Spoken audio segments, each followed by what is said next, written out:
Hello, welcome to this interview. That sounds very formal for what it is. What it is. Recorded conversation. Recorded conversation. That'll do. Yeah, that's nice. I'm talking with Jake Ross, a very good friend who has released a book. Here is the book. Available from all good online retailers and me. Getting that shot as well. There we go. Lovely. So this is actually the first edition. You've just released a second edition. Yep. Now with 99% less spelling mistakes. So we'll get to that in a minute. Don't worry.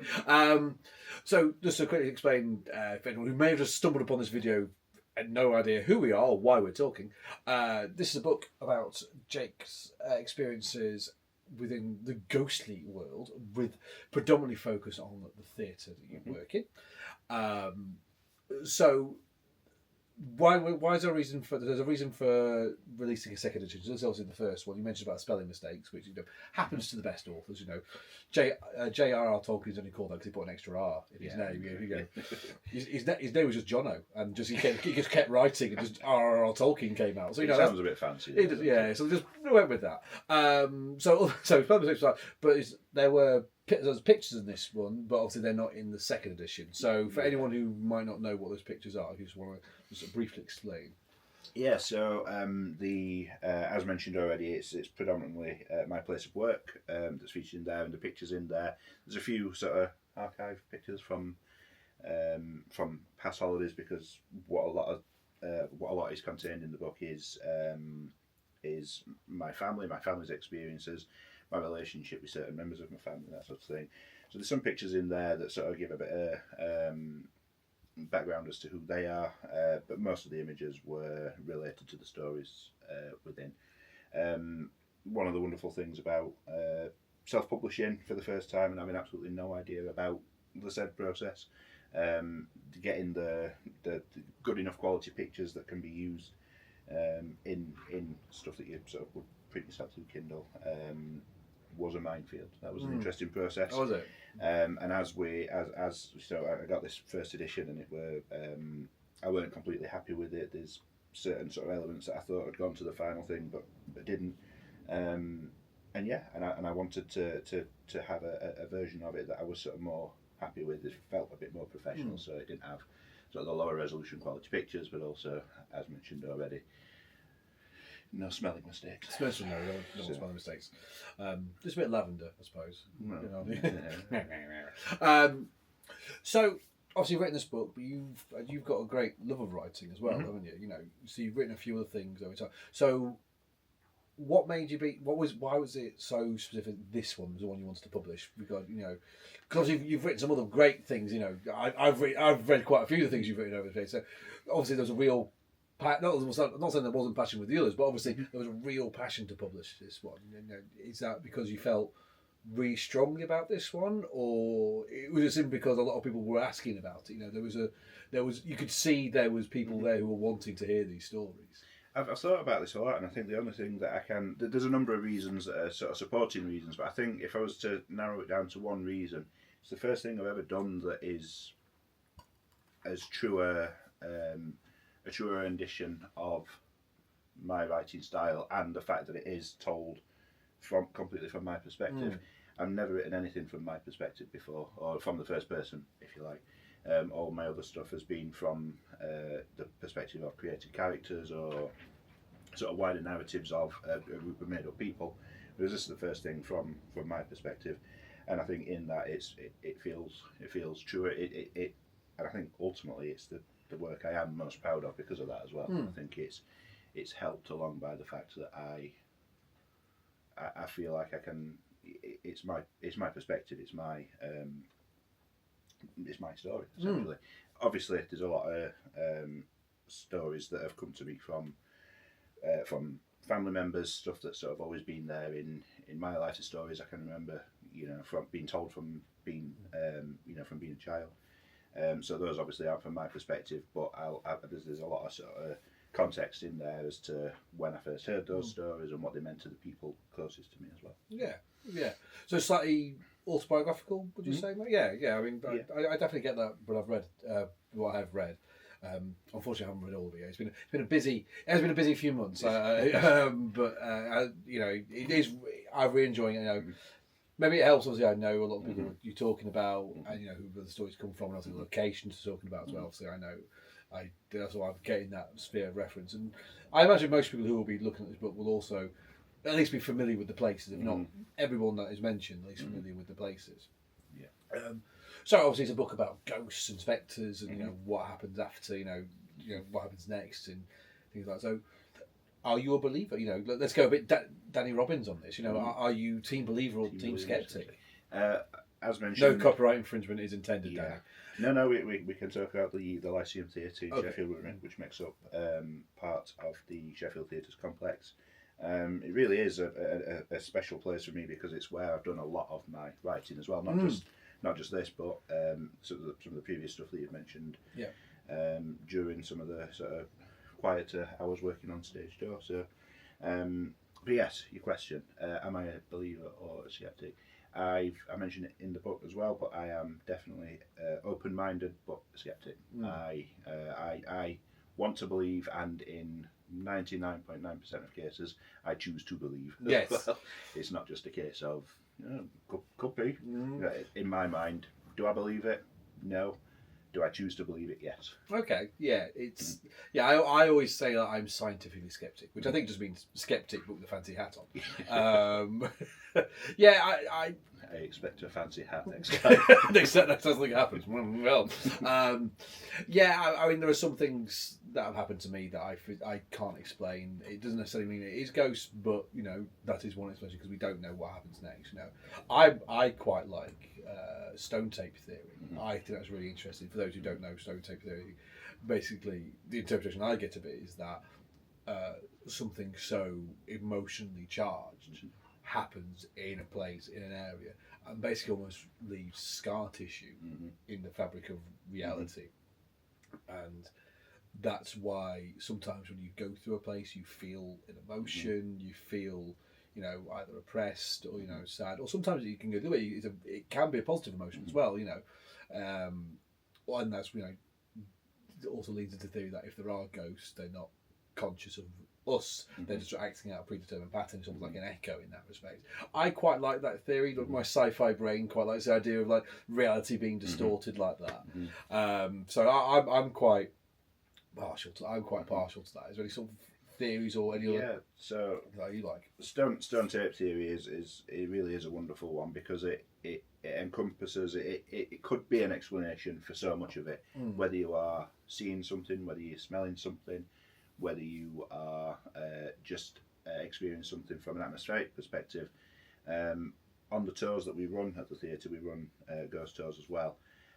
One of the things we talk about at length, myself and my colleague Nikki, is the fact that theatres are naturally an emotionally charged place. You'll see and feel every kind of emotion on those stages. And it's acting, it's put on for the audience. We talk about energy a lot as part of the tours, about not just somebody on stage feeding off the audience and their response to a subject or whatever, but how the audience then in turn feeds off what's being performed on the stage. That energy, I always think, from a scientific perspective, that energy's got to go somewhere. Yeah. Really lends itself to stone tape theory, and again, it's not one of them that I would absolutely go on record and say stone tape theory is a thing, but no matter what you are experiencing that could be attributed to the supernatural can be explained by stone tape theory. One that we talk about in the theatre quite regular is the feeling that you've got a full auditorium even when it's completely empty. The atmosphere is so charged that it feels like you're in a room full of people when you're actually on your own. You're being in that auditorium on your own, and you felt that yourself. It's a beautiful auditorium. It's got such a I always think it's got such a nice atmosphere. Even when it's empty, it's got such a nice atmosphere in there. I think it's a lovely building. I kind of feel like, because I've worked at a few theatres now. You know, I've travelled about a little bit, and generally the Lyceum is one that I always feel like even when it is empty, there's a nice feeling in there. I know some of the ghosts and the interactions people have had, and I think you mentioned them in your book as well, not always positive. Obviously, there's a certain character. I won't go into too much detail because I know you mentioned him in the book, but I won't go into too much detail. But there's a not particularly nice presence in the Lyceum that some people have experienced. But I've always had a particularly positive one. But again, I don't know if that's because I'm not as sensitive to these things. You know, I have had a few things that have happened to me that I can't, like I said, I can't explain. The biggest one for me was it wasn't actually at the theatre. It was when I was at Alton Towers of all places. I actually went into the ruins and stuff like that. And the only way I can describe it was I walked into a room, and there was just an overwhelming feeling rather that I shouldn't be there. That someone wanted me to get out, you know, to turn around. And literally, we got sort of through the doorway. It was a huge. It was obviously it's a derelict building, but you could tell it was obviously a huge old banqueting hall. It was lovely. There was a stained glass window down the end which had been restored, so it looked really nice. But there was still no overwhelming feeling of we shouldn't be there. So me and Hayley turned around and we walked out. Have you ever felt anything like that? Have you ever sort of, you know, again, not necessarily in the theatre, but anywhere in particular? Yeah, absolutely. And just to touch on what you said about that feeling as well. I mean, when you're going round a building such as the towers, you know, I always like the idea that you feel like you would believe it more because you've been in several other rooms and not felt this way. What is it about this room? It's not particularly different in any way to the other rooms. So the idea that you can go from feeling absolutely fine to, well, you know, surely if you were of a mind to believe in that sort of thing, you'd feel that way throughout. The fact that you've gone into one room and all of a sudden it's hit you like a ton of bricks, then I love that. But yeah, to answer your question, in the theatre for one, it's very dependent on the show. It's dependent on the kind of night we've had. You can be in that auditorium following, you know, 1,000 people being in there all singing and dancing, whatever, and go into that auditorium afterwards, and it just feels it's you know, it sounds cliched, but you know when people say silence so complete that it feels noisy. It's almost like, and it's something I explored a little bit in the follow up actually, about it feels like a charge, like an electric charge. It feels like there's constant static around you, even though there's nothing. You know, techies have all gone home, systems all being powered down. You're just in an old, quiet building. But yeah, it can feel so busy. In terms of how it, you know, the sense that you got at Alton Towers that you know that you shouldn't be there. I don't think I've ever had that in the theatre. I've had, as a colleague describes it, some very eggy feelings in there, and that's nothing to do with the smell. No, but I've had a few people say, "Oh, that's a bit eggy." It's an expression I haven't really heard. But in the past 6 months, I feel like I've heard it's a bit eggy. It's just off. I think the best, a different way of describing it would be saying it's just off. It's not malicious. It's not, I shouldn't be here. It's just, you know, like, it's not gelling up. You know, how it felt here, and you can literally walk into that auditorium 10 minutes later and it feels completely fine, sort of thing. One of the things mentioned in this one is my time working at the Bag Show, so I did get an overwhelming sense of I need to leave a building.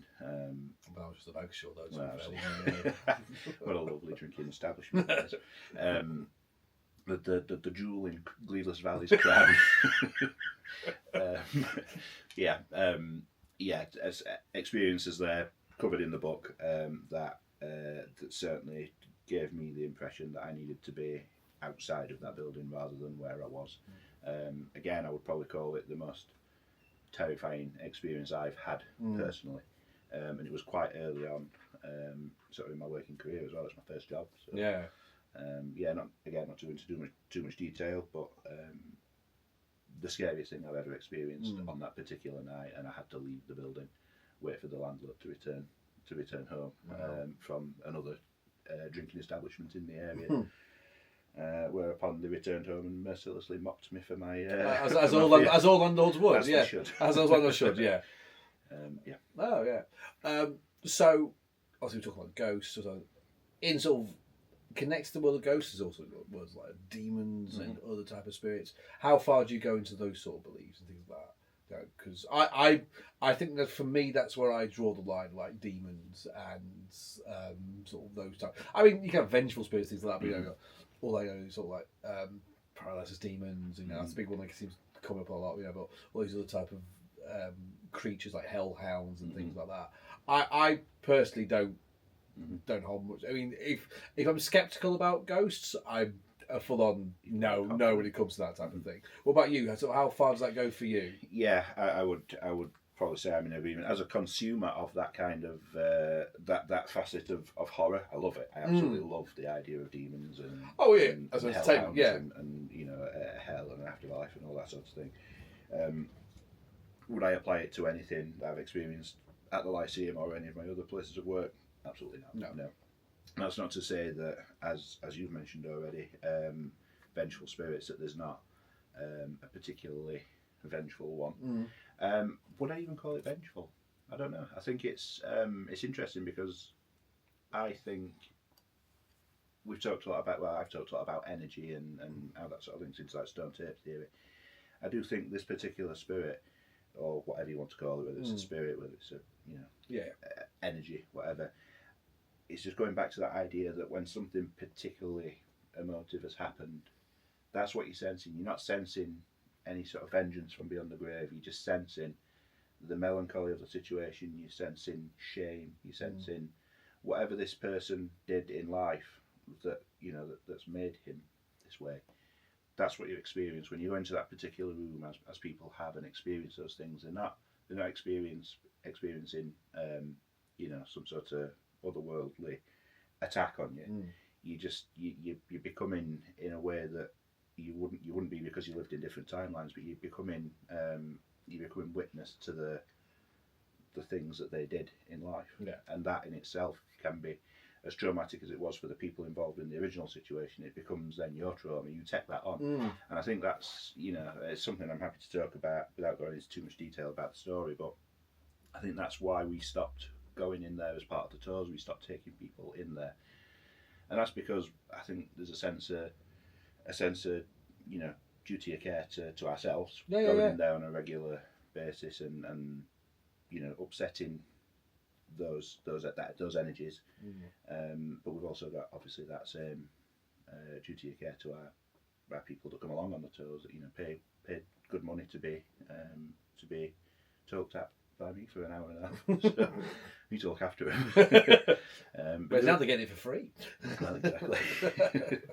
Okay, so you mentioned horror, so we'll quickly do a bit of a few tangents.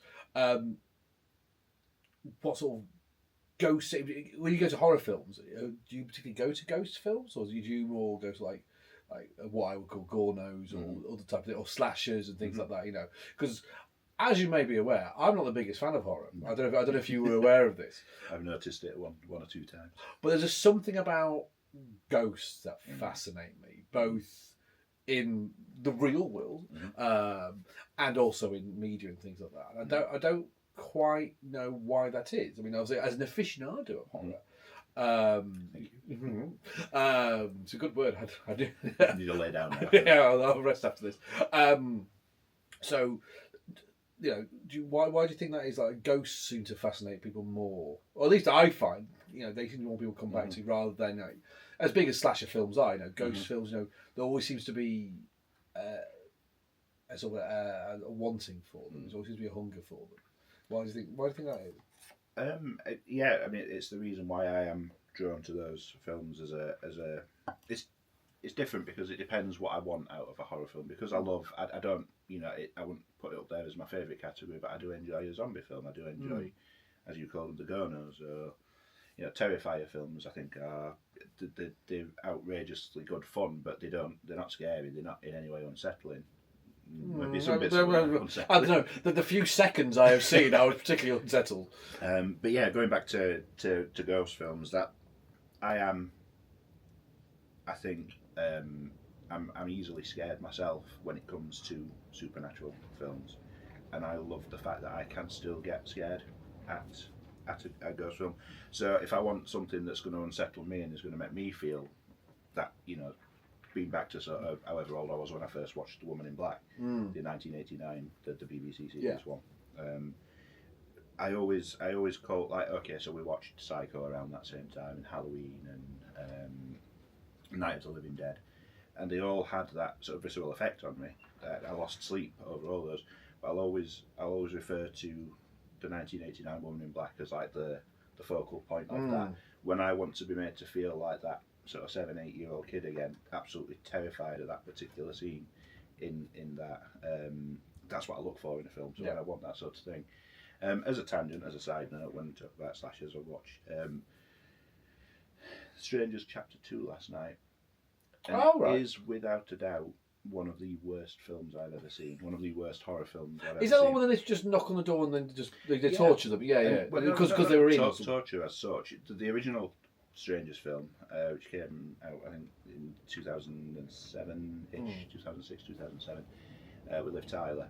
It was all about tension building, and it sort of relates. Although that's a slasher, if you're going to call it, put it in a genre, it would be a slasher film. It's all about the tension building. The characters with the masks are used very sparsely, and sort of like, did I see him there? Did I see him not with it? At a corner of your eye sort of thing. And the payoff is actually, well, there's no payoff as such. It's just now they're here, and as you said, they do it purely out of because they were home. It's about random crime. That's the whole idea of the film. There's no reason for it, which I think adds a level of fear to it. It's that there's no reason for it. But that film, it was it was like a soft reboot of the first film.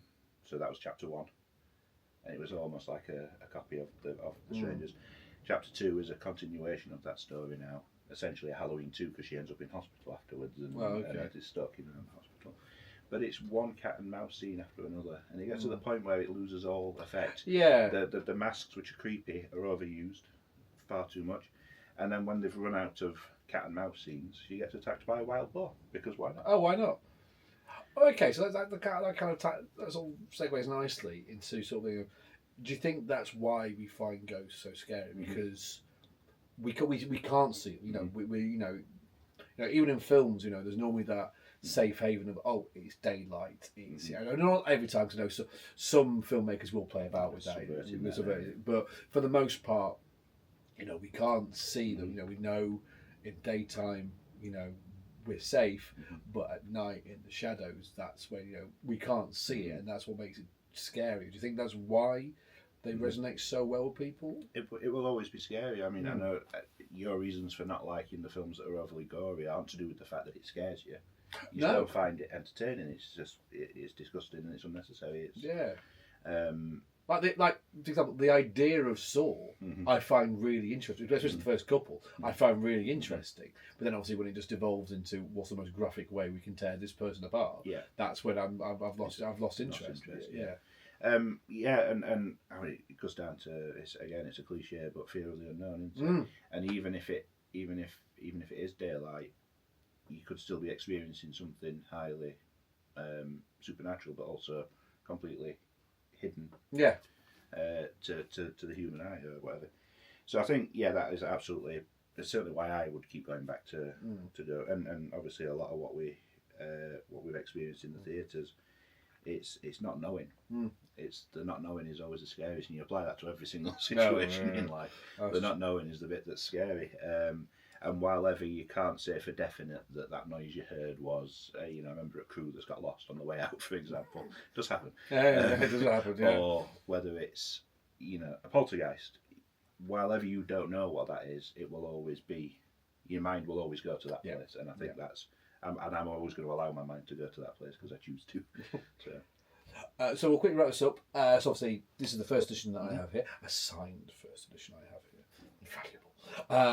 You just released second edition. You've hinted that there's maybe even a second book coming. There is, I'm currently writing that now.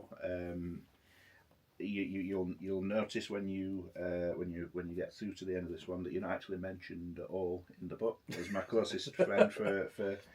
Yes, but you can't really end every story with, and James didn't like this one, so he ran away. You can't really end every story the same way. You don't feature in them because you weren't there for a lot of them. Exactly. I've decided that the inaugural chapter of part 2 will be dedicated specifically to you. Some of the excellent experiences that you've had and that we've had together.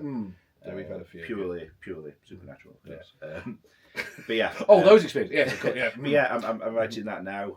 I'm trying to, as I'm going along, I'm trying to expand on my own sort of understanding of things like stone tape theory, of things like portals, time slips. Time slips has got its own. Time slips is really interesting. I don't think we've got enough time to talk about it now, but time slips is really interesting. It's something I weren't overly familiar with until Nikki brought it up on one of the tours, and actually listening to Nikki talk about it and her understanding of time slips. I always say on the tour it's a bit sort of sci-fi for me, but the more I've looked into it, the more interesting it's become. So I'm trying to expand my knowledge of each area of it and apply those sorts of logic to the things that we experience, the things that we can't explain. So. Yeah, I mean, time slips is one I've very recently kind of discovered, but I find it fascinating. Again, maybe it's the sci-fi brain in me, but just there's an idea about it, you know. There's a famous one, is it Liverpool, the sort of the most... that one. That I've heard a few times, like for example, on Danny Robbins' Canny podcast, I know they brought it up a few times, it's meant to be well documented. It does sound really interesting. It's just another... Again, I think because it links into stone tape theory, so like that tear in fabric and things like that. But I don't think we've got enough time to talk about it this time. I mean, very briefly, I can say as far as the theatre's concerned, the experience which is covered in there, it relates to something that I experienced when I was on my own in the building. Well, front of house, I was on my own. It was in between shows, and I heard a lot of things actually that I could only describe as the sound of an interval crowd. Now, as stone tape theory goes, that's stone tape 101 into it.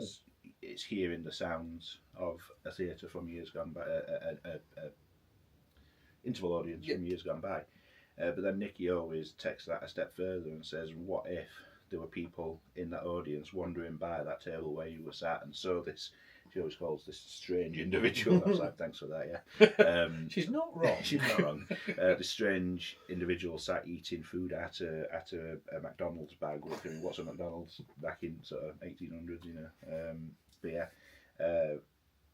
and you know, is that a time slip? Is that is that somebody from then seeing a flash forward, if you like, into the future? So. Yeah, that's true. Does it go both ways? We're going down a different tangent, which I would love to talk about, but I don't think I have enough time. So we'll save that if we do another one of these. Depending how quick I edit this will hopefully come up before the second one's released. Halloween. We're aiming for a Halloween release. I'm aiming to release it before then. I'm not saying when we're recording, just so I don't date myself, but we're recording it before Halloween. That's all I will say. But yes, hopefully if it goes well, if you like this interview, let us know. We'll do another one in... hopefully in prep for the next one, depending how well this goes and how well I edit it. But thank you ever so much for agreeing to do this. It's been a bit of an experiment on my part because I've never really done this before, and I've never really, other than our normal chats, I've never really done it properly like this before. But as you may notice, we are still drinking while doing this. Oh, cheers! Should have done that first, really. Now, something I always say, just to wrap up on my part, we could easily do 2 hours, 3 hours on our tour. Yes, of course. So the opportunity to come here and talk a lot more about what I'm passionate about and something that I put a lot of work into, I'm very grateful, so thank you. No, it's all right. If you are interested, obviously, you can buy the book. The book is available from Amazon.com.uk, even. Amazon UK. It can purchase that in Kindle format, download it onto your reading device, or you can purchase physical copies through Kindle. Or if you are unlucky enough to come across me in the street, then you can buy one from me as well. You just carry them around in a satchel just in case. Just in case. And of course, as well, if you like what we talked about, you like the idea of the book, you can also come on the tours, which at the Lyceum Theatre in Sheffield. I'm not sure of the dates of them. There are many. There are many dates. Look at more announced all the time. Yeah. So. Have a look at the website sheffieldtheatres.co.uk, and you can also buy the book on the tours as well. That you can buy the book on the tours as well. So that's the only sort of physical place you can buy the book at the moment, other than sort of nabbing you in the street, as previously mentioned. Yeah. Well, thank you very much. Maybe we'll do this again. Let us know. Until next time. Bye. How do you sign off these things? Officially, you've got to be like, say something spooky or something that's like ominous or whatever. Yeah. But none of this has been ominous. No. So it'd feel completely out of character just to lock eyes with the camera and say, until next time. Okay. So bye. Until next time. Thanks.